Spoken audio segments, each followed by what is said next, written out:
Hi, everyone. Hey. We got Jill and Bridget. Who's OM? Or comedian. Oh, yeah, thanks. There you go.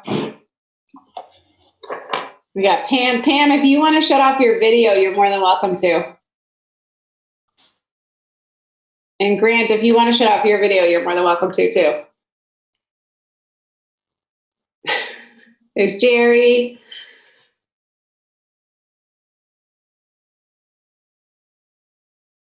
Renee's there. There's Aniket. Hi, Aniket. Hey, how are you doing? Good. How are you? Doing well, thanks. Ryan, you got your audio going? Ryan was having some trouble with audio earlier, so we'll make sure he's ready to go.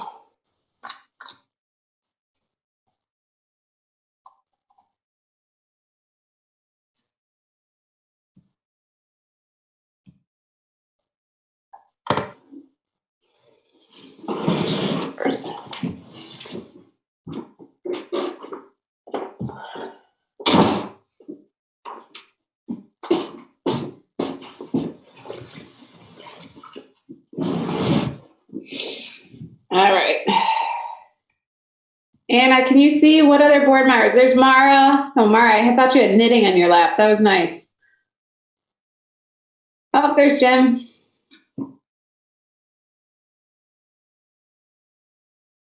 Jim, do you have glasses on? That's a new feature. Too many Zoom meetings. You got to unmute yourself, Jim. I usually wear contacts. Ah, okay. I think every one of us is going to have glasses by the end of this. I know. Mike's got new Tony Stark glasses.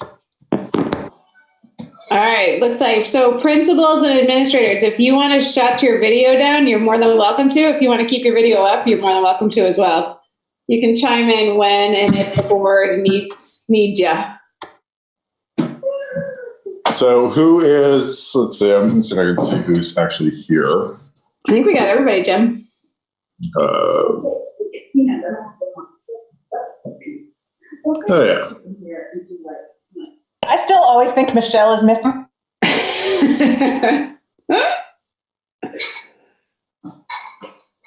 Okay, looks like we're good.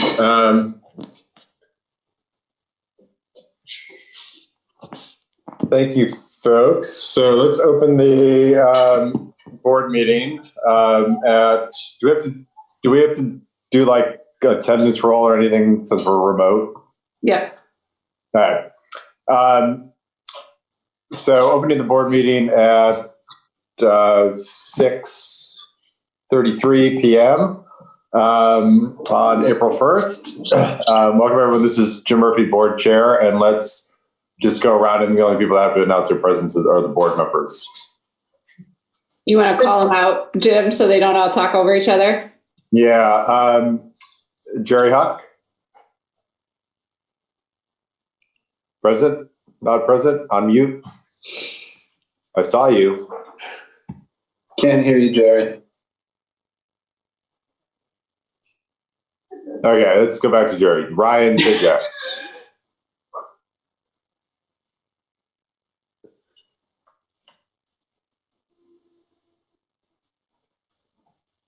Ryan was having a problem with his audio earlier, so he's calling in right now. Okay, Andrew Stein. Here. Mara Iverson.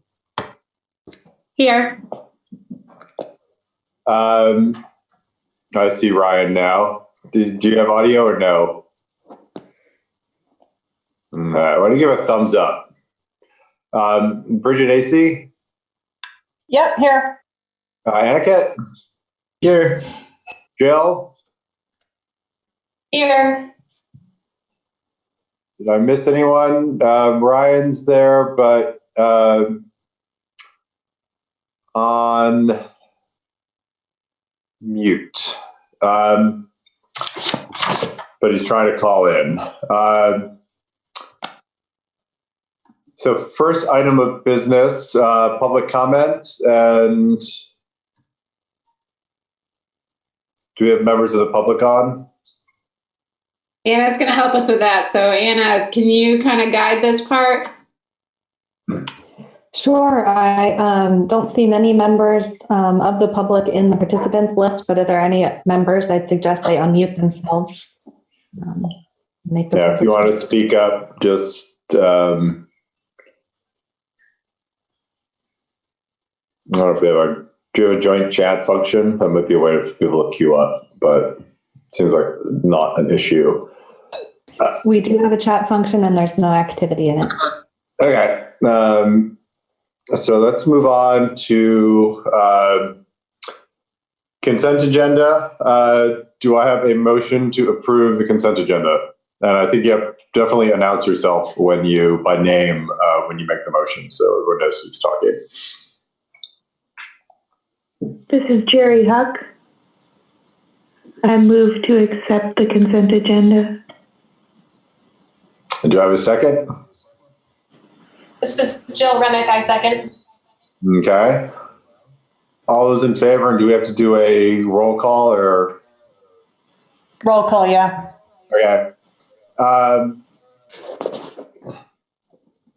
Ryan? In favor, aye. Aniket? Nobody. Aye. Bridget? Aye. Jill? Aye. Jerry? Aye. Mara? Aye. And Andrew? Aye. Did I miss anyone? I don't think so. And since that was everybody, no nays. On to board discussion, COVID-19. Libby, you want to take it away? Yeah. So you have in your packet the testimony that I gave last Friday at the legislature. I'm going to run through some highlights and what's changed since March 27th, because, changes a lot right now. I would encourage the board to jump in when you have any questions, so it can be a true discussion. I will just say as leadership team meeting, we've been using the chat feature and kind of stopping and using the chat and then answering questions there. And I have that up. So if people want to do that, or if you just want to kind of raise your hand, but I can't see everybody right now. So I think the chat, if you want to chat in, then let us know. So just the absolute highlights. I think the network of superintendents and the Vermont Superintendents Association, led by Jeff Francis and assisted by Chelsea Myers and Christy Tate, have been absolutely marvelous together. And that should just be publicly stated that the Vermont Superintendents Association has worked tirelessly for the kids and educators across Vermont. And I'd just like to celebrate that. I also like to celebrate our faculty. I've said it before in board meetings to our board, and I will say it again, that our faculty has been absolutely amazing. And I think we have a great platform to launch off of when we get back to whatever normalcy is going to be in the future. And I'm just so proud of the work that all of our faculty has put forth. And we also, just so you know, have every administrator on the line here. So if people have specific questions around different parts of this plan, then by all means, our administrators will speak up to it as well. In regards to learning, we're moving into the continuity of learning plan. I will say this over and over again, that school going forward through the end of the year will in no way replace or be like school as typically happens. In-person instruction cannot be replaced by remote learning. And so we need to have that expectation going forward. Our leadership team, along with teacher leaders from our teachers union and teachers from the field and our coaches, have been working on a plan for continuity of learning. We haven't gotten to the final piece yet, but we're working on it. We have task force out working on pieces of it. We have a lot of it put together already. We are not expecting students, nor are we wanting students to be in front of a computer for 6.5 hours a day to make up a full school day. That's not the expectation going forward. And we're working really hard to think what is the best reality for not only our families, but also our teachers to maintain and do well. We're having a lot of really good, hard conversations about that right now. And we're also talking to districts across the state to see what other people are doing. So we're not reinventing the wheel by ourselves, that we are all in this together. It will look different across the different grade levels. So our K-4 will look much different than our our 5 to 8, and that will look different than our 9 to 12. And it almost has to be. They're very different species, those grade levels. So we need to be thinking about that. Some of the things that are our priority is our children's relationships with us and with their families, as well as their mental health, has to be the first priority. We want to ensure that ensure the best we can be, encourage kids to be outside and playing with socially isolating behaviors, of course. But it's so important to not lose these pieces of just physical and mental health. And so we want our teachers to be encouraging kids to do that. I'm worried a lot about our younger kids because so much of their learning is social and play-based, and we can't replicate that in the environment that we're in right now. So I'm concerned about that piece. But saying I'm concerned about it and also knowing that we have to keep this situation in perspective and that this is a blip in our lives, in the long-term timeline of our lives, and that we will get through this. And it's not going to be horrendous for the rest of our lives for the most part. So we need to really put it in perspective as well.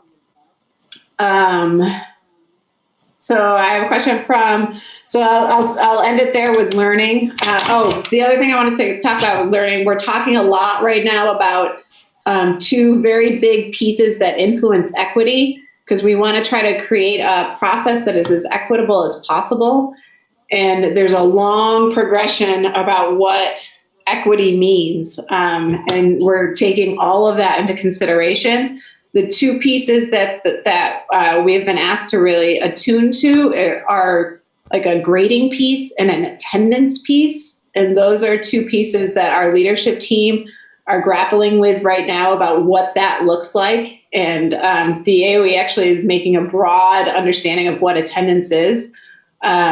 And we have to define how that looks, and we also have to define how kids are showing their learning. They're calling it grading. I'm calling it feedback. So we have to have an understanding of what that means. After the initial maintenance of learning period is over, April 13th, we will be moving into continuity of learning, and there is an expectation that kids will be taking part in this. And we have heard rumor that some of our older kids are thinking that they don't have to take part in this, that it's an option. And after April 13th, that is no longer the case. So we'll be looking at how do we truly re-engage kids between now and then. So that's a big concern of us. So Bridget has a question here. Thank you for the call out for the VSA. What kind of guidance and support is the Agency of Education providing? Are there needs the AOE could be meeting that boards and VSBA should be asking for? The AOE, like the rest of us, is doing the best they can with what their resources are. I think that we are all working under a very pressurized system, and tensions are a little high. And we're working hard. We just had, with the continuity of learning plan, there was some back and forth between the superintendents and the secretary and deputy secretary and another AOE official. And that back and forth proved to be really good in the end, and came out with a really good expectation and plan for what the continuity of learning plan could be and should be. And so that was it was a nice effort at collaboration, and I hope to see more of that collaborative effort going forward from here on out. The AOE has a lot of things that they're balancing right now. and trying to keep up with the field and the constantly shifting environment is proving difficult for all of us. So that's where I would land that.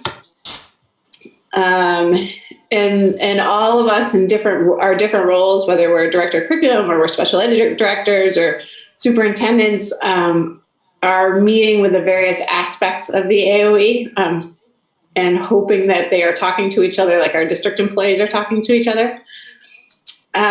So Jill is asking, can you talk a bit more about attendance and wondering about the at-risk students? Are they being accounted for each day? This is like, we're talking a lot about how we define this, and we've gotten some leeway.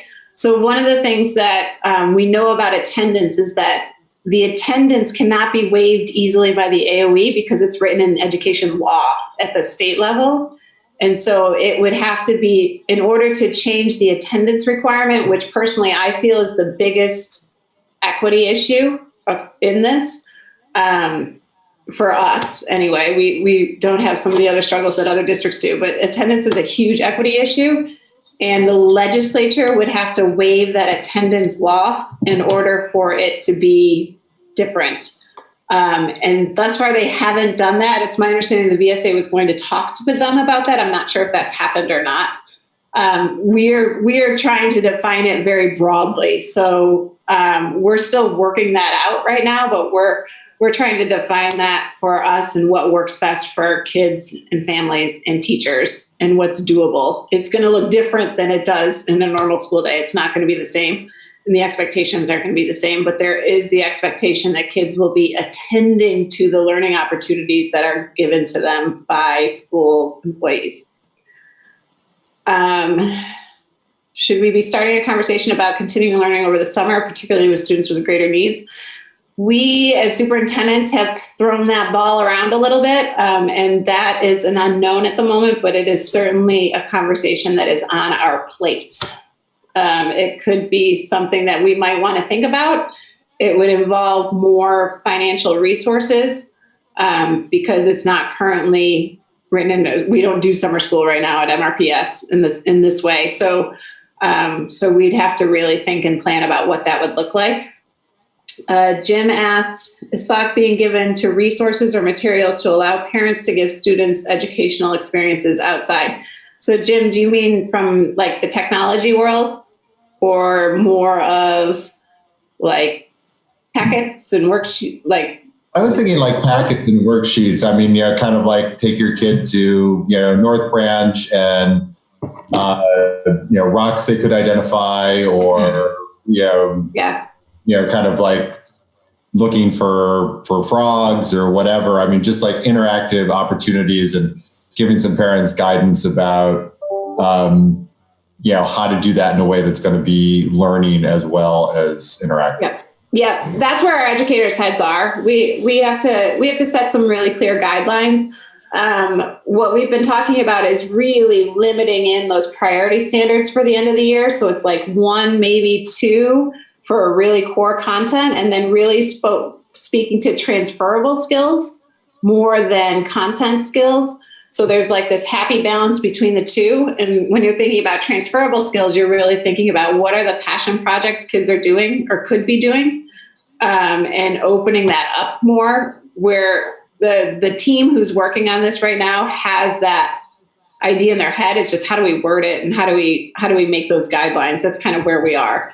But we very much know that this is not going to be school as usual, and we're going to do some kind of prioritize standards proficiencies towards very little, and then we're going to open it up to say what's the rest of the kids' day? What could that look like?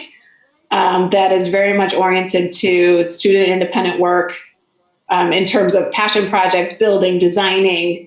Going out and starting a new hobby and talking about how that's going for you. That those kind of things that are more of just life skill pieces. So we're talking about how do we balance those two and maybe put more weight on one than the other, but how do we make that clear to everybody? So we're in that place of just defining it right now.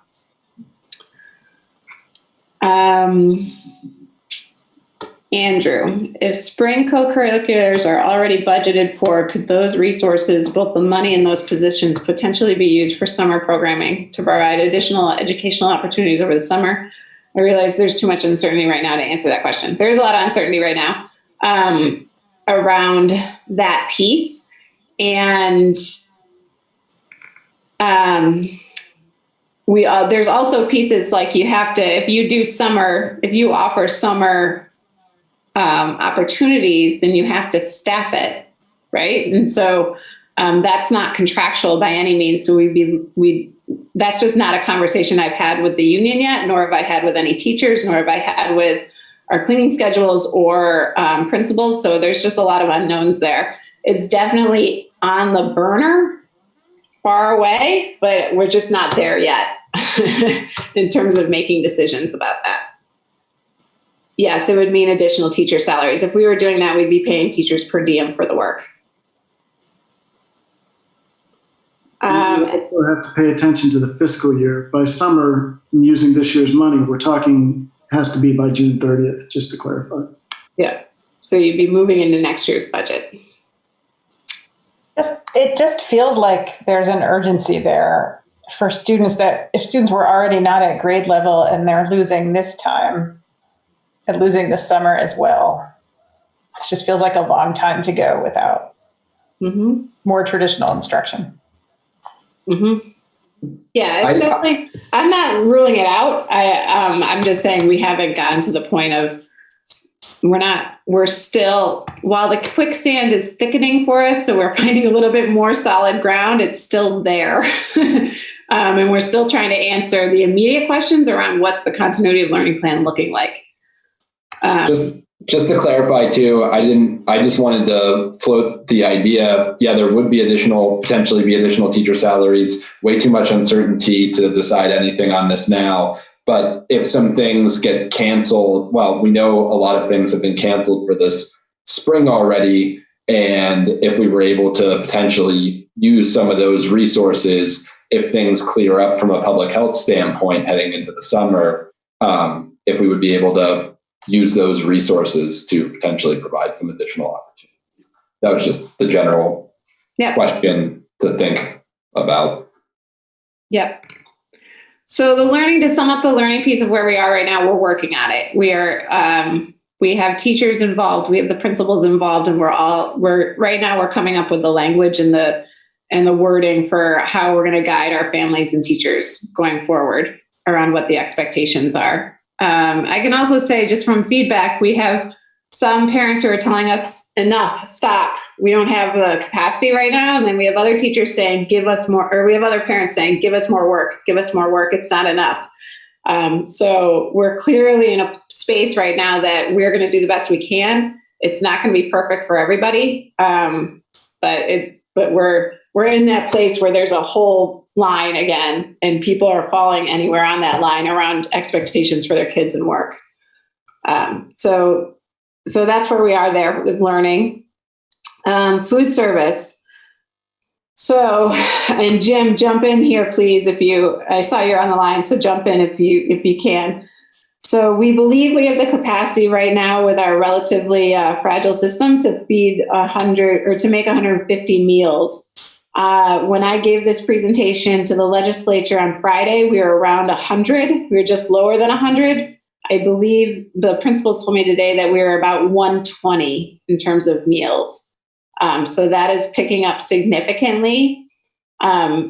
We also had some supply issues this time around about our supply not coming through as ordered. Jim's not worried about that yet, but Jim is a very big optimist too. So I'll worry for him around that. Our drop-off locations are seeming to go well. Our principals are incredibly busy right now, and they're the ones who are doing the food service during the day. So we started talking today about how can we relieve that pressure a little bit, but also keep our buildings and our staff who are working safe by not inviting tons of people in. So we're playing around with some different ideas there. Jim, do you want to chime in on how food service is going from your perspective? Yes. It's definitely been a bit of a challenge. It's been a lot of work, but it's going well. I think the numbers have gone up. Like you said, I think we got to about 125 meals, meal bags, which we serve today, which each one has a breakfast and a lunch. So in reality, there are 250 meals. Let's see. So we heard from the nutrition folks at the AOE that we have received a waiver so that we're able to claim all of the meals that we're serving through the summer school food program. So that's helpful. So that's good to know that we're able to get reimbursed for all of these meals. The thing about supply is a little bit is definitely a concern. The Food Directors Association is working on procuring some more sort of ready-to-eat foods that we can have sort of squirreled away in case the shortages continue. We also have been able to get a waiver from the AOE on the summer school food meal pattern so that if there are problems with supply, we can get a waiver on the meal pattern so that we can do what we need to do. Let's see, the reaching out to other sites in town really seemed to make a difference in terms of the number of people that we were reaching. That was, I think, the thing that really boosted our meals was, getting out to the center of town, getting closer to the people. Has been a real success, I think, for our program. And yeah, I guess just little by little, we're doing it. And we'll see how it grows over time. Right now, we're like right up against what I feel like is our sort of top capacity of around 150. We're going to make 144 meals tomorrow. We'll see how that goes. But I think that the way we're setting it up and that we're getting better at it, it shouldn't be unreasonable. So that's where I'm at, I think. So two things as Jim's finishing up there. So that's Jim Birmingham, who's our food service manager. So I didn't introduce him first. I just called him Jim. Jim has been, I'm going to embarrass him a little bit, amazingly fabulous in this process. He is the reason why we are able to make this work. Our principals and central office staff are helping, but we are his sous chefs and he's the master in the kitchen. So we most definitely would not be able to do this without Jim. So I applaud you, Jim Birmingham, as I hope that's been clear to you, but you've been amazing through this whole thing. Has not complained once and just does his job. He's awesome. I appreciate that. Thank you very much. Yeah. And Jim Murphy says that I just heard from some members of the public are getting a message that the host has another meeting in progress and are not able to get in. So I'm sorry about that. Anna, I'm wondering if you could help with that from the wings. Yeah, I'm not sure exactly what that means, but that's... Yeah. She says she's looking into it. So if anybody can fix it, Anna can. Okay, so that's food service. Libby, can I chime in here? This is Andrew. Yes, absolutely. One of the things that you had mentioned, or one of the concerns that you had posted was the staff or one of the team members getting sick. Is there any thought given to the mitigation process for that concern? And again, thanks Jim and his team for doing a fantastic job. Appreciate it. Yeah. When you say mitigation, Annika, do you mean the cleaning of the facility, or do you mean the delivery and making of the food? I guess one of the concern that I had read was, we have no contingency for if, I'm sorry to say this, but if Jim or one of his team members gets sick or, the delivery people or whoever, what do we do in that case? I can speak to that we have considered that, and I think that's part of the rationale for me taking the load as much as I have on my own, is to be able to leave some of my other staff members sort of in reserve to be able to come and fill the need if we need to. And we've even have a couple of other people lined up from outside of the organization who could step in if we really needed to. So we sort of have a system set up that would be easy to transfer, and we definitely have some idea of how we would transfer those responsibilities if I was unable to continue for whatever reason. Thanks. Yep.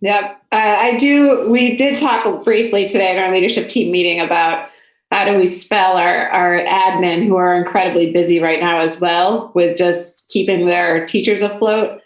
And so that's something that we're starting to think about in terms of helping Jim out in the kitchen, and how do we do that safely. So that's on our minds right now as well. Okay, any other food service type questions? All right, childcare for essential workers. In Directive 5 from the governor, the most recent one who addresses this piece. So if you're looking it up, it's the Governor Scott's Directive 5, Continuation of Learning. It's the actual title of it. He further clarified who qualifies for essential workers. So now it's parents who are both essential workers, or the child is unsafe in their home, qualify. And when he says essential workers, he's talking about frontline workers, people who are working on the front lines of the COVID epidemic, which still has some subjectivity to it, which puts me in a hard place as the superintendent, having to judge who's on the front line and who's not. Currently, we are pretty much at capacity with what we've set up. So we have paid some people to go into the homes to serve as a babysitter for about 5 or 6 families. That's working out well right now. Should we have more need that qualifies under Directive 5, we definitely are at capacity, and I'm not sure how we would handle that. We do have some volunteers from the community. We have one family who's already kind of adopted a kid. And thankfully, I heard from the parents last week and said it was working out well. So I hope it still is. I haven't checked in lately. I should probably do that tomorrow. And I believe we have a couple more volunteers waiting in the wings should we need it. Bottom line is, parents understandably do not want their kids leaving their house. And so the babysitting aspect does work for them. We just don't have a lot of people who are in the space to volunteer to do that. And they're not volunteer, they're being paid to do that. But even with the payment, it's hard to find people who are willing. And that's understandable as well. I don't say that with any judgment behind it. So the childcare ask was by far the biggest ask of schools, and has been the most difficult for districts and superintendents to manage. Only a handful of districts across the state opened up a school site. Berlin did, and our neighboring district in Barry did. Both superintendents are considering closing those sites right now because the attendance is so low and the need for staff is so high. The CDC put out guidelines as to how, if you were running a center, how that needed to be run, that are nearly impossible if you've ever met a child. So schools didn't even think to really open. If they thought about it, they quickly closed that lid. Burlington has set up a program very much like ours. But some people are not willing to take the risk to do a program like ours. So Andrew asked, what is the demand in terms of total number of students for childcare at MRPS? It's hard to answer that because probably about 20 families filled out the Let's Grow Kids survey, which is the statewide survey that I get results from every day. When I call those families, some of them had already figured out childcare. Some of them realized that our capacity issues were pretty tight and said, I'll figure this out in a different way. Currently, we're servicing 6 families who are in need, and it's working out pretty well. Do you know if childcare providers without healthcare are covered by any of the recent federal actions if they get sick providing care? I'm not positive on that. I did bring that personally to the House Education Committee last Friday, so I'm not positive there's actions that have been taken around that. However, I believe, talking to our partners at Turtle Island, Mickey Senny, who I've been in close contact with, we've been working closely on this. She believes that she felt that they were going to get that. Turtle Island was going to open up a center. I'm not sure if they are anymore. I think because they were hearing from families also that they would rather have people in the homes, in their own homes. And so I'm not sure where they are at that moment, if they're going to open up or not. Orchard Valley is another provider in Montpelier who was opening up just for kids of families from Orchard Valley. And I'm actually not sure where they have been. I haven't spoken to them in a while. So childcare for right now has been taken care of. The system is incredibly precarious and fragile, and could break down overnight. But I will, if parents need it, if they're on the front line and there's no safe place for their kid to go, then I'll figure it out for them. But that's kind of where we are right now. It's just the determination of me figuring it out. We'll find something to work. I'll call Jill Remick because she's one of our volunteers who's willing to adopt a child. So not to put you on the spot, Jill. Still true. Okay, good. So that's where we are with childcare for the moment. Do we have any questions on childcare?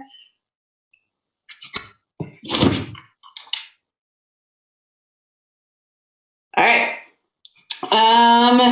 And so the other just stressors, I know Andrew's got this stresses as well, and Grant's been speaking to it also behind the scenes. The future budget projections and economic fallout are just starting to be predicted.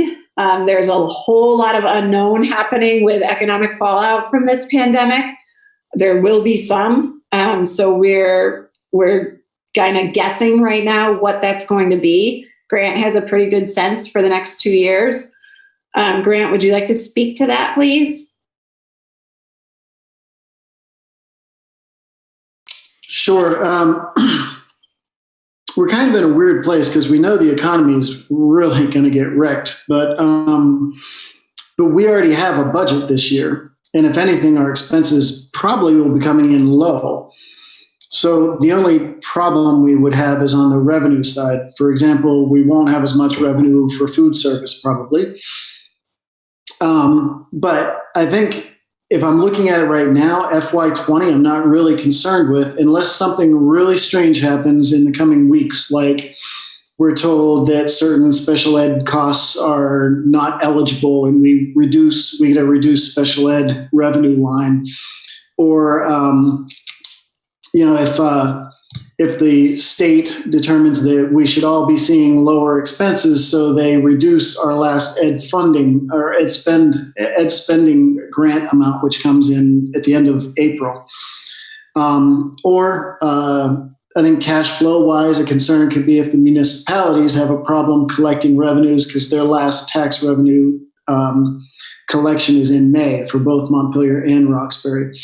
So if they have a problem collecting tax revenues and sending it to us, I think eventually we'll get that, but it's more of a cash flow kind of concern. And, if it doesn't happen by June 30th, it could be just a little bit of a nightmare.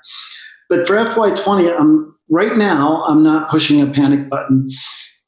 FY21, kind of similarly, we have an approved budget and it's been a voter approved budget. And so we know what our expenses can be based on the budget, and our revenues should match what our expenses are. The challenge is that because the economy is facing such a struggle, the state might end up dropping the dollar yield, which would mean tax rates go up significantly. So we could have an issue where the voters approved a budget with an estimated tax rate, which was our best guess at the time. And based on this whole situation that's happening, that tax rate estimate could be dramatically wrong. I mean, it could be higher. Now, that being said, that's not great for taxpayers, and we could end up with some people that are not very happy. But our FY21 revenue and expense budget is set. So I'm not really concerned about just financially managing FY21. To me, the biggest concern is FY22 and building a budget in the fall. Because if we have high tax rates, we could have the public that's not very happy with tax rates. We may not have a community that's as open and giving as they have historically been, and we may have to make some tough decisions when we build the FY22 budget. But there's a lot that could change, but that's just my perspective for now. Hey, Grant, this is Jim.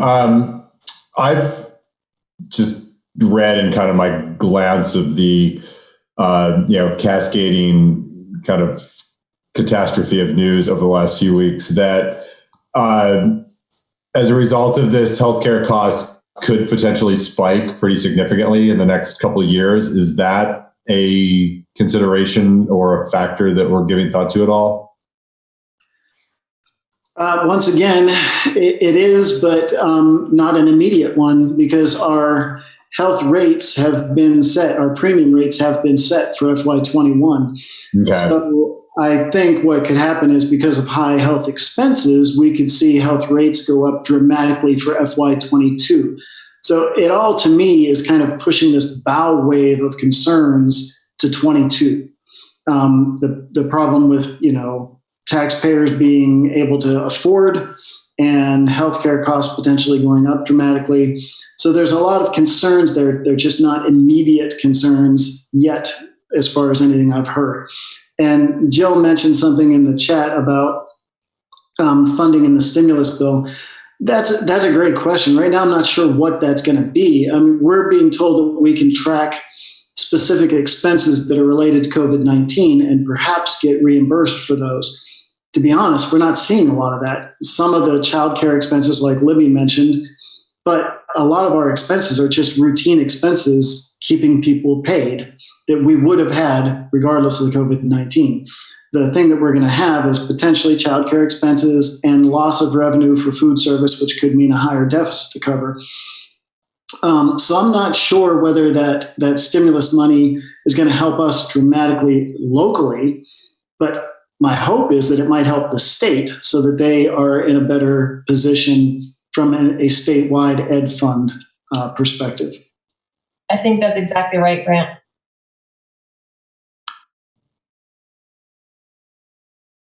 All right. Any other money comments or questions, particularly for Grant?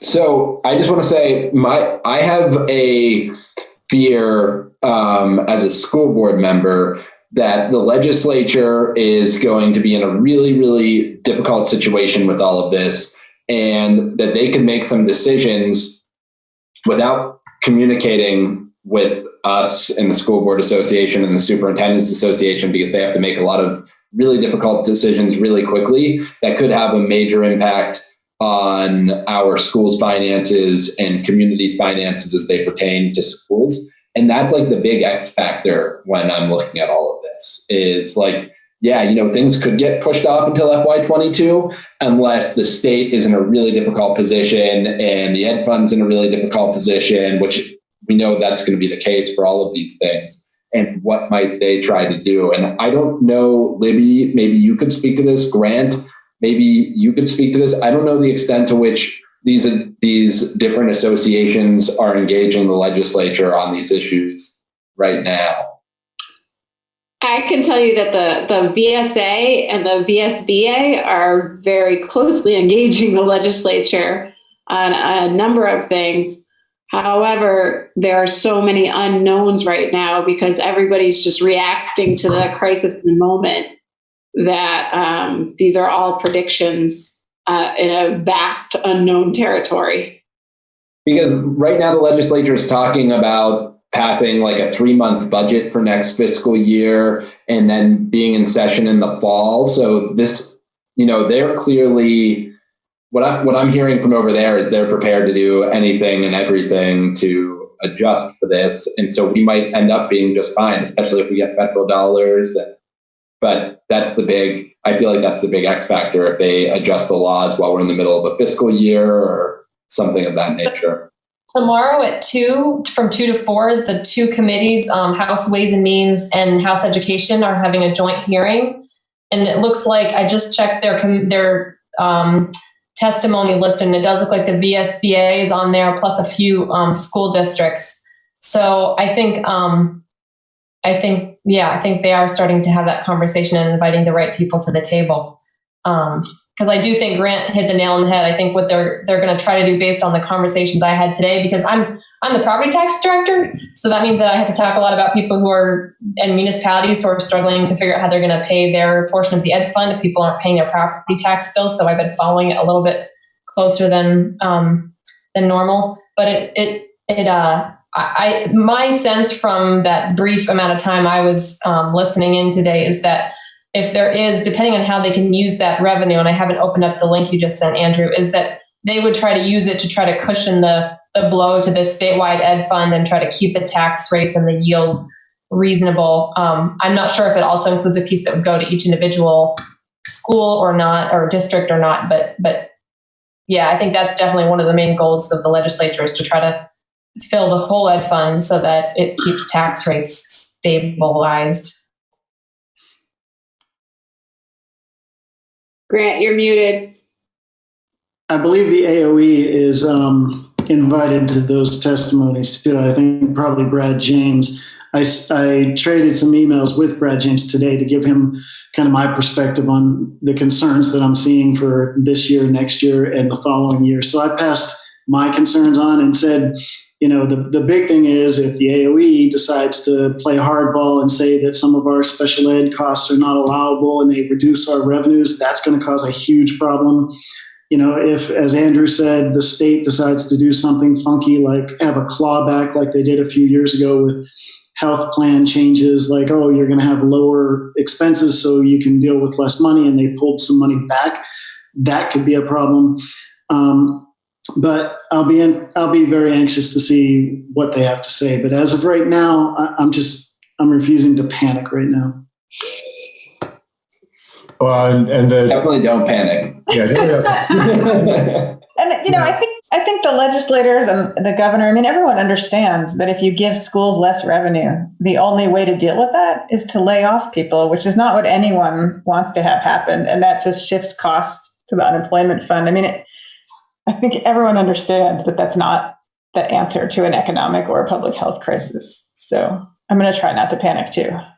Yeah, and I also hope there's an understanding that as we come out of the recovery, Vermont's going to want to be in a strong position, and strong schools are part of the strong fabric of society, and I think being in a position for a strong recovery. So while I think we should expect that there might be some tightening, hopefully it won't be dramatic or ill thought out. Yeah. Okay. Other stressors, I continually work on and worry about and have my mind toward our teacher and staff morale. They've had a lot of demands placed on them, and I'm working very closely with our teachers union in order to provide clarity to our staff. I have a meeting with them tomorrow morning. And so that's something that's constantly on my mind. Our teachers and staff, as well as our administrators who are here with us tonight, are all truly amazing human beings. And I'm so proud and privileged to be a part of their group. So they've done fantastically so far. I just want to keep them going because as I've been saying, the initial adrenaline rush of this is fading. And so now we really need to move into very purposeful planning to create a plan that is doable for everybody, or at least most of us. So that's kind of where we are right now. I have no idea, because I'm not a public health expert, as to what the scope of this is going to be in terms of how many people in our communities are going to get sick, and what's our plan B then. So don't know, if a teacher gets sick or has a family member get sick, then you can't exactly just get a substitute to do this work. It's too different. So how do we pick each other up? Like how do colleagues pick each other up? And that's a big and different ask. So there's some things, sorry, my family's in the background. There's some things that we don't have an answer for just yet. And I also wonder what the plan B is from our state government. We are not the only people who are saying that our food service and our childcare service is precarious. And so I wonder from our state government, what is the plan B when schools can no longer do this? And we haven't heard an answer about that just yet. And what's their plan C, quite honestly, after that? And then, as always, I'm always concerned with providing services to kids with special needs or English language learners, making sure that mental health challenges are taken care of. I've said that to the board before. So we're working out systems with parents collaboratively for those types of learners. So that was my presentation to the legislature. Some things have changed, some things haven't changed. But right now our priority as a district is really naming what that continuation of learning is going to look like. It's not going to be perfect the first go around, and we know that, and we will continue. It's going to be an iterative process, and we will continue to look at feedback from our families and our students and our teachers to see how we need to revise as we go moving forward. So I'm happy, and the principals and administrators here are happy to take any questions. We also have Andrew LaRosa here. I saw if you have any buildings and grounds questions, I'm sure he'd be happy to answer some too. Libby, staff morale, do you have any other suggestions on how board members and community members can help? I'm sending positive feedback to my kiddos' teacher and principal, and I know Montpelier teachers are doing a parade on Friday. They are. The Montpelier teachers, they are doing a parade on Friday, and we want to state that we do not want any congregation of mass people. Stay in your homes or stay in your yards. Please do not congregate. And because there is a stay safe, stay home order, and we want everybody to stay safe for that. But if we can make a kid smile by driving past their house, we'll also do that. And as far as help, board member and community members help. Adrian Gill with the MRPS PI organization and I have been in close communication throughout this whole thing. And I know Adrian and others are very eager to help, and she's been an absolute asset to us in the district. And absolutely, Adrian, I appreciate that. And we're keeping them. We're keeping them in our back pocket. So when our systems, and board members, quite honestly, you're in our back pockets for when our systems can't handle it, then people who really know the schools well could potentially step in. But right now we think we're okay. That could change very quickly. And I know that there's members in our community and members on this board who would step in a heartbeat to help us out. And that is very heartening to know as well. So I'm happy to field any other questions, and I'm sure the team is happy to field any other questions.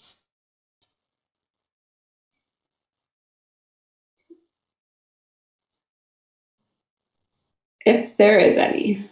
If not, we can move on there. Jen Murphy? Go ahead. Yeah. I just wanted to say, and I think everybody on the board feels this way, thank you so much for everything you've done through this process. I feel like we can't reiterate that enough. You and the administration and all the faculty and the custodial staff, the food workers, everybody has really risen to the occasion. And I think this community already valued our schools and those who work in them, and they value them more now than ever. So, yeah, this was a team effort. Our team is phenomenal. Yeah, no, I want to reiterate all that as well too. It's really been a heartening thing to watch, and your leadership has shown through Libby. Your team's leadership has shown through. I think the dedication of our teachers has shown through. I know this is really tough and well out of the job description. So yeah, it's other duties as assigned. yeah. We're very appreciative, and I think the community is very appreciative as well. Thank you. So anything else for Libby before I move on? Are we going to have a Roxbury gazebo update from Andrew? Yep, I think so. Andrew, you ready for that?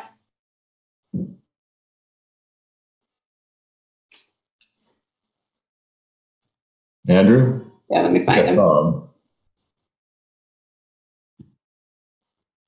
Oh, he might not be on anymore. Where'd he go? I can see him walk around, and he's connecting to audio now. It says. Oh, is he? Okay.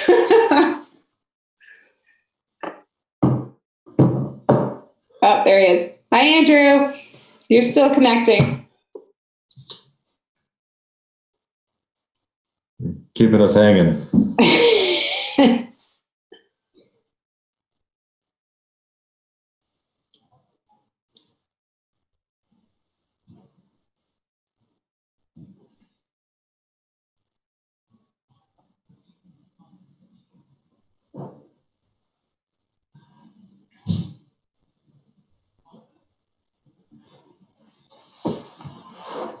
Slow connections.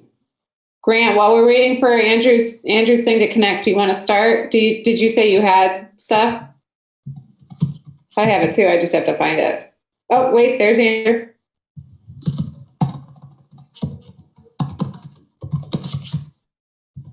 Nope, maybe not.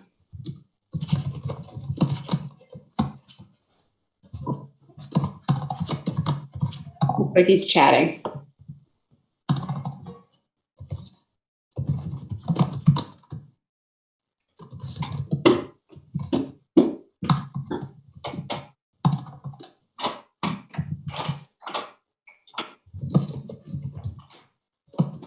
Let me see if I can pull this up. Andrew, I have it right here too. It's actually my task list from pre-COVID. No, maybe not. Didn't work.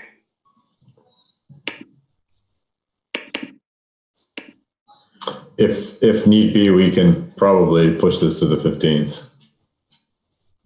Yeah. Andrew did get a quote. Yeah, we might have to because it's in my task list, but it's not coming up. Yeah. I think this is something you might be able to put on the back burner for 2 weeks. I was going to call in. We can move on to the next thing, Jim, and then when Andrew comes back, he can. Okay. So next is board work. Roxbury visioning process. I know you just want to make a quick mention of this, but I'll turn it over to Libby. We were talking about, Ryan, Jim, and I were talking that this probably isn't just based on the current events, not the best time, but it's something that the board we want to start thinking about just what's our vision for, or what's the board's vision and the community's vision, and a process for how to make that work going forward that's thoughtful and engages the community of Roxbury particularly, but of our district as well, as to just what's the next steps to make that school something phenomenal. Yeah, and we're going to have a new principal there next year or two, so we're thinking it would be a good time to start that discussion and have that kind of be part of the new leader's thought process. Schedule retreat and topics.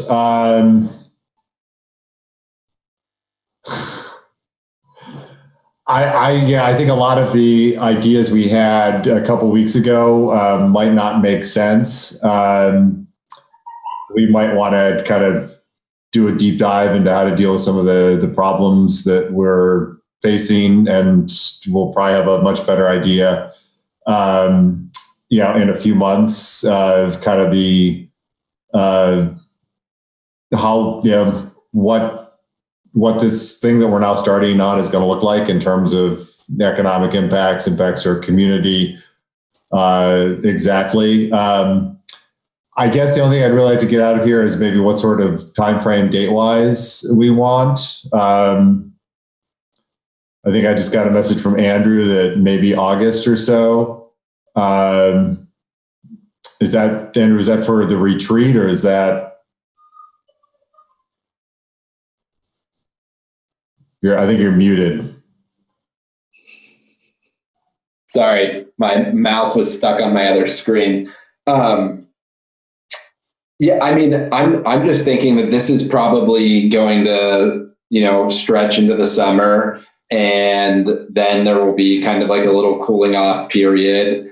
And we'll be at the beginning of a new fiscal year. And there will probably be some realities we'll have to address then before schools come back. There will probably be some big issues that we have to consider. And I was just thinking like maybe early August might be a good time. I don't know. I know a lot of people go on vacations in August. I just wonder if June is too soon, considering that schools are canceled through the end of June for now. Seems like we probably shouldn't plan on scheduling a retreat when that is still the case. That's just my thought, though. June might be too soon to schedule something in person, but it might be a good time for an extended board discussion. Because if you wait until August, you're very close to the start of the school year. Yeah, I think we'll know more in August, but I don't know how much more. I think in June we might have a good sense of whether, this is the type of thing that's going to extend further through the summer, and a little more sense of where the back end of this is. I also feel if people are kind of locked down through July, that those few weeks are going to be pretty valuable for personal time, that people might not want to, they may want to go travel and see some of the people they haven't been able to see and do some of the things they haven't been able to do. So I'm a little hesitant to try to, lock anyone down during that day, but I'm pretty sure in June, no one's going to be going too far. Do you want to aim for late June maybe, and Libby and I can pick a couple dates and send them around? And I think right now I should probably keep the topics pretty open-ended. That sounds good to me. Yeah. Okay, we will do that. We also have future board trainings. I mean, we were originally thinking of, communications and equity. Does it make sense to do that at all? Those topics seem important, but something that's getting kind of overwhelmed by current events. I'm also just wondering if we're going to be able to get people's time to do that, both from a presentation perspective and, I think all of us are also in some ways a lot busier with trying to work and homeschool and,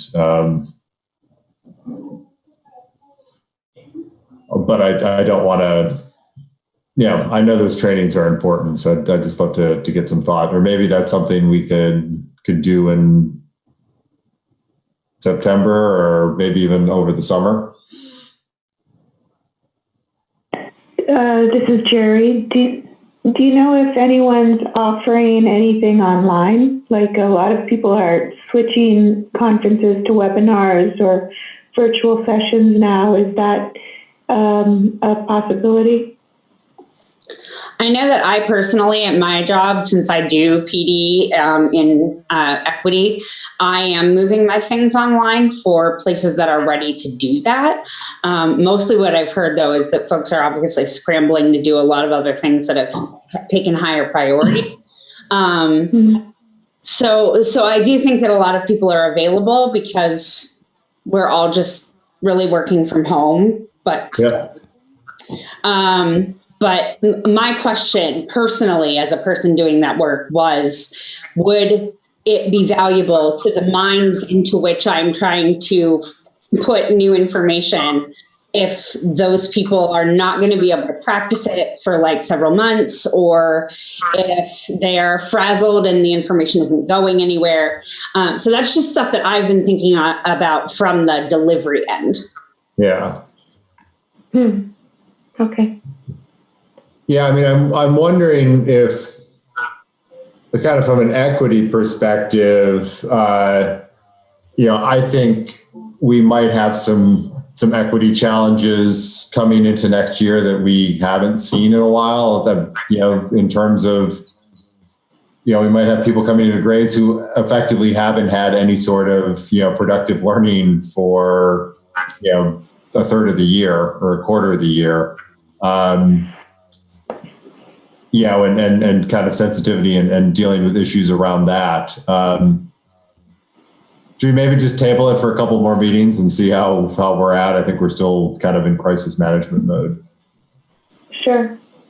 I think that makes sense. And I also think if we wanted to just do, I'm making this offer myself, if we wanted to do kind of an extended self-contained session, I'm happy to lead us through something like that, since that's what I do professionally.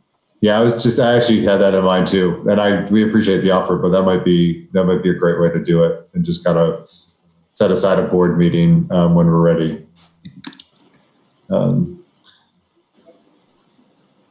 So we'll give it a couple weeks, and then think about how to do that.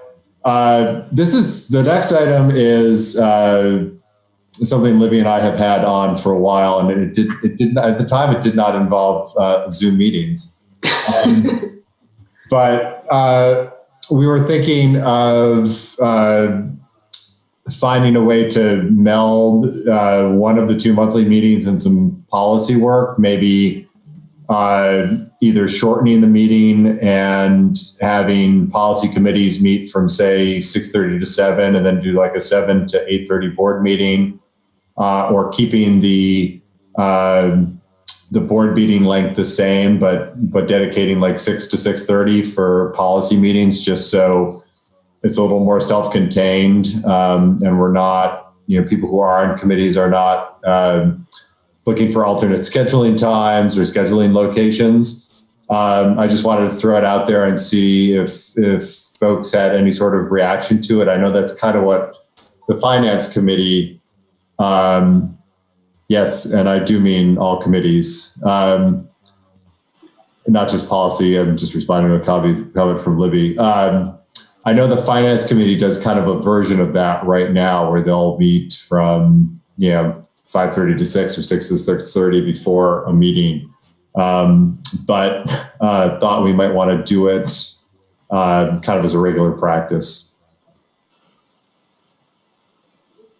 So, Jim, I have a question. So I'm just thinking about which committees would lend themselves well to that. I think policy and finance probably would. Negotiations probably would not lend itself very well. I mean, it doesn't hurt to touch base. It could be helpful, but negotiations, whenever that's happening, you'd still need, to set aside an hour or two to meet with the other parties. And then if you have a committee like the Foreign Language Committee or the Main Street Middle School Building Committee, those meet at other times too. So what committees would it be? Finance, policy? What are the other ones that might meet under that at that time? We could do like the superintendent evaluation, or did you just say that? I think most of them, except for your like the middle school committee, might not, just given the nature of it, that might not have been a great fit. I mean, that and negotiation seem to be the two that are probably most difficult. But I certainly think, finance, policy, superintendent evaluation would all lend themselves well to that structure. And Libby just said even negotiations could use a standing meetings.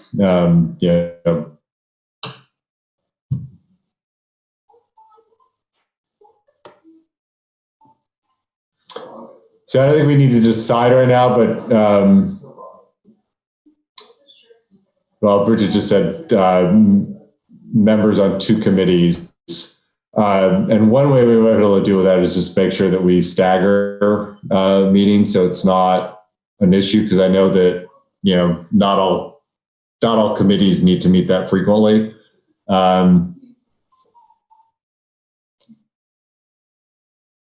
But do people like that idea? And if they do they like the idea of just adding kind of a half-hour set slot that people can schedule committee meetings into, or do they want to try to shorten the second meeting of the month, which I think everybody would love to do, but I also know that sometimes those 2 hours go by pretty quickly, and if it was an hour and a half, that might seem stunted, and we might end up going till 9 frequently. Yeah, and I'm just getting some comments.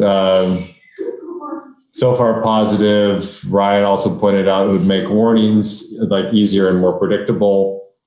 I think it also might make it a little more predictable for the public in case they did have interest in attending any of those meetings, because a scattered schedule is a scattered schedule. It is though, Jim. It is hard when meetings go really late at night. So I do think there's a balance there. Those meetings that go to 9 are tough. Yep. No, I agree. And sometimes when we have things like negotiations or evaluation and executive session and the discussions go on long, we've been quite late. Yeah.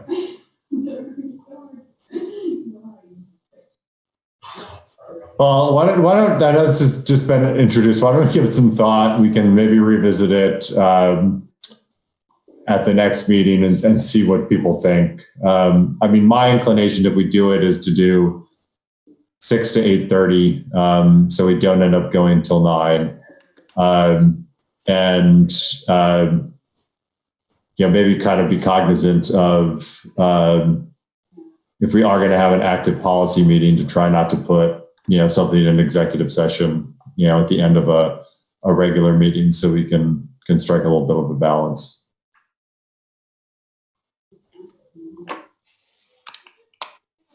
Jim, do you want to go back to Andrew because he's able to talk now? Yes, please go. So we're back to the Roxbury gazebo update. Oh, is he able to talk?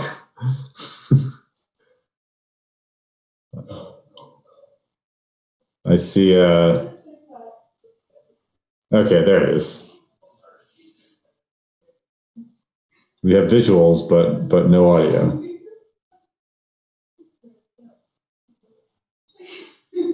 Unmute yourself, Andrew. Does that work? Yep. Yeah. Interesting. All right. So I'm going through my phone somehow through the computer. Anyway, never mind. Okay. So I would be happy to kind of dig into the cost of the gazebo down at Roxbury a little deeper. So I went and spoke with the folks at Fifth Room, and this is the 20-foot cedar. It just doesn't roll off the tongue. The 12-sided gazebo. They quoted a price. So when we originally looked at it, some of the features and considerations of the site weren't reflected in the original quote. So what I talked about with them was the fact that the Roxbury site being the lowest spot in town, and the desire to have this be raised up a little bit so that they could use it for not necessarily performances, but they could put kids out there, bands out there, whatever, and sort of be elevated a little bit as well. Like I say, that's the lowest spot in town. It's very wet, so we have to pull it up. So some of the features that were included in this quote that weren't in the original was a floor, a cedar deck. The original quote was just sort of dropping it on a pad, but that's not going to work down in Roxbury. We do have to elevate it because, like I say, it's very wet down there, especially in the location that was presented. So that was a bump to the original quote. I also included having it factory stained, as just easier to have them do it in the factory, and some accommodations for if we wanted to put power out there. So that is reflected, all that work here is reflected in the quote. So I put together a little summary sheet. So the original, the actual structure itself, manufactured down in Pennsylvania, shipped up here. We'd actually have an installation crew, their installation crew do it. It's their product. We should have them do it. About $37,000. So what wasn't included in the original price that was presented was a foundation, and what was looked at was doing what I looked at doing was earth screws. Much more popular now than they ever used to do. Instead of the old traditional sonnet tube where you dig a hole and pour concrete, they do now is they take galvanized steel screws and they drill them into the ground. We're going to need, that's the structure that's being proposed. But to do that, we're going to want an engineer to look at that because, again, the gazebo folks are going to say, here's our gazebo, put it on your slab, put it on your foundation, and they're not going to have anything to do with the engineering. So we're going to need to hire an engineer to kind of just look at the structure, make sure that we have the proper underpinnings for it. We can have somebody do that probably around $3,500. I don't think that's going to be a big cost. As you can imagine, it used to be very easy to get engineers and folks to come over and give you the off the top of their head thought on a project. That's becoming less and less. So they probably will actually want to run some calculations and they're going to stamp some drawings for us. The foundation, again, with those earth screws, talked with the manufacturer there. There's some local installers, about $2,500 each or $250 each. One of the features that is not included in the gazebo price itself is if we're going to make this is going to be a public facility, we need to make it accessible, which means we're going to have to build a ramp to it. And that's going to be a site-built ramp. Again, I'm figuring about $2,500. It seems like a lot of money, but if it's going to be a ramp that's going to be accessible and is going to stand the test of time, it's going to take every bit of that. Site work and site restoration. As folks who've been to Roxbury know, it's a very wet site. When you start bringing semis and backhoes and earth screw machines in, you're going to have to go back there and repair the site. We're going to also have to do some site prep work. That's one of the numbers for the engineers. I do think we ought to have a civil engineer come down and look at the site with us and make sure we're siting it properly. And when we reconstruct the site, that we push the water in the right direction. But I think you're going to be every bit of $4,000 of down there putting the site back together. Again, there's an accommodation for electrical. That's not required, but as I look out the window on this nice evening and it's 7:30 and it's already dark, or I could imagine that someone would want to have a little bit of power out there, whether it's lights or just a receptacle. But to tap into the existing electrical system and bring wires underground, probably about $5,000. There will be a building permit. Public schools are not exempt from building permits. So when it all sugars out, I'm thinking it's probably close to the $56,000 for that structure, all in to do it properly. I would imagine that we probably would want to restain it every 5 years for probably about $3,000. This is my thought.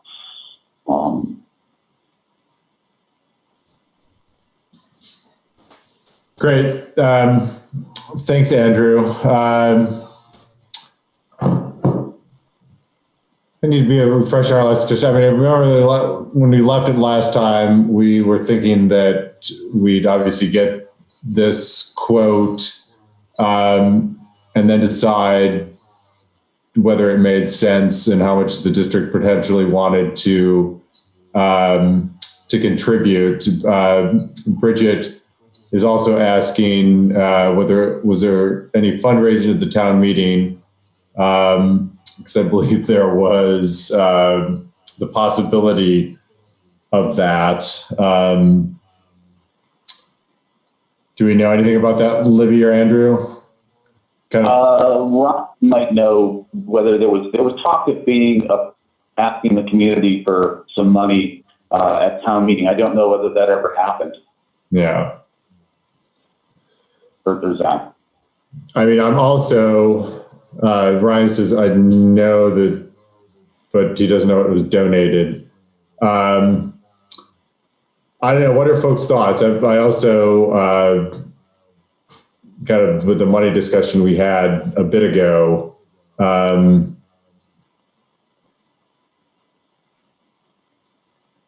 yeah, it would be a nice structure, but I also think we might be in a position where we might want to feel a little more cautious about expenditures that aren't necessary.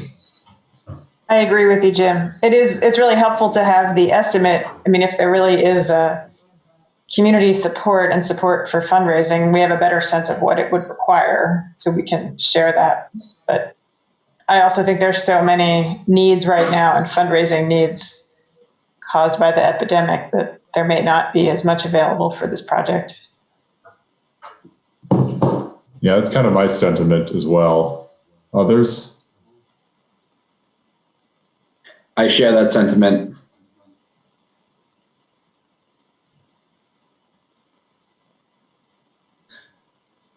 Yeah, Jerry just said agree.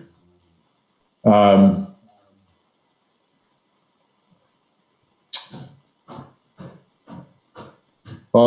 that's I mean, my inclination is to table this unless, you know, another source comes up with a fair amount of money, and the pitch in is pretty small, but 50,000 or close to it at this time for something that is more of a nice to than a have to seems, it doesn't seem right for the moment.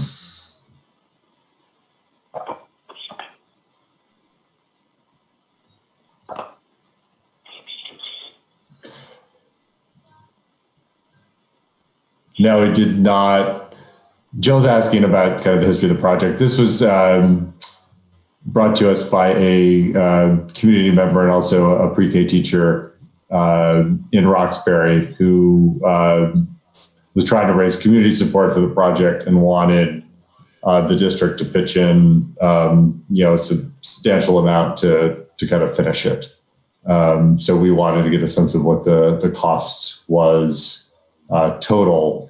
And I think at most, you know, there's a few $1,000s in the community. So I think unless something has changed, you know, to move this forward, the district would have to pick up most of the town.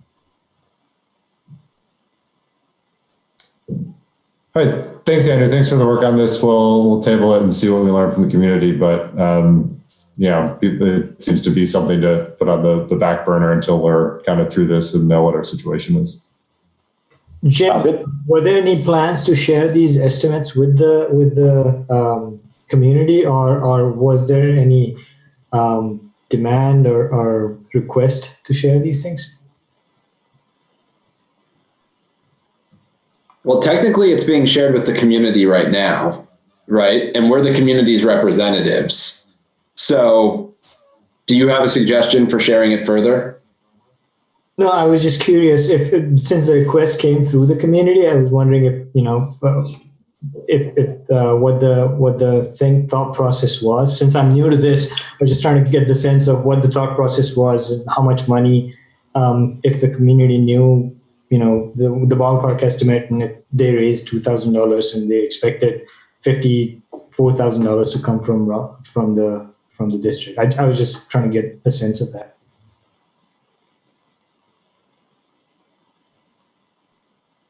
Aniket, I think that the estimate that Dottie, the community member, brought to us was significantly lower than that, which is why we had Andrew look into it, because he would have gotten all of the costs. And I don't think that was represented in the first estimate. It was kind of a best guess of dropping the gazebo on a pad. And we recognized early on that the spot they're thinking of is a very wet spot. And so we thought that probably wouldn't be the case. So there's a big gap there. So Dottie's the teacher, and I can certainly get in touch with Dottie and talk to her about this, or Andrew and I can. Yeah. Yeah, I think we should, you know, reach out to Dottie and let her know, you and if she can give us new information about fundraising efforts that, might make this a very small price tag, I think that's a different story. But from the numbers I think she was thinking that $5,000 to $10,000 in the district would do it, if I recall, and that it would be a pretty simple project. But this is, I think, higher even than some of the guesstimates you gave, Andrew. Yeah, no, it's typical. I mean, they don't, and they seem like very nice people. It's just the product is they pick it up and drop it on your basketball court. And if they picked it up and we had a basketball court to drop it on, the number that they gave her, several months ago would be absolutely accurate. But we're not doing that. Yes, absolutely. All right. Any other questions for Andrew? Great. The only one process thing I want to mention is, as you saw, we did get one letter of interest for Steve's position. I know there's at least one other community member that wants to give it some thought.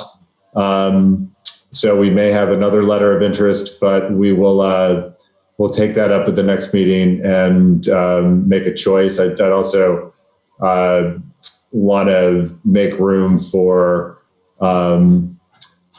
Emma, and if there are one or more other letters of interest, for those folks to have a couple minutes of bare time at the beginning of the meeting to talk about their letter. But let's plan on doing that the 15th, and we can get that seat filled. And I did get clarity from John Odom that the appointment would be till town meeting day, not the November election. All right. If not anything else, I think we can entertain a motion to adjourn. Wow. Thank you. So Bridget made a motion to adjourn. Do I have a second? I second it. Second by Aniket. Jerry, yay or nay? Yay. Andrew?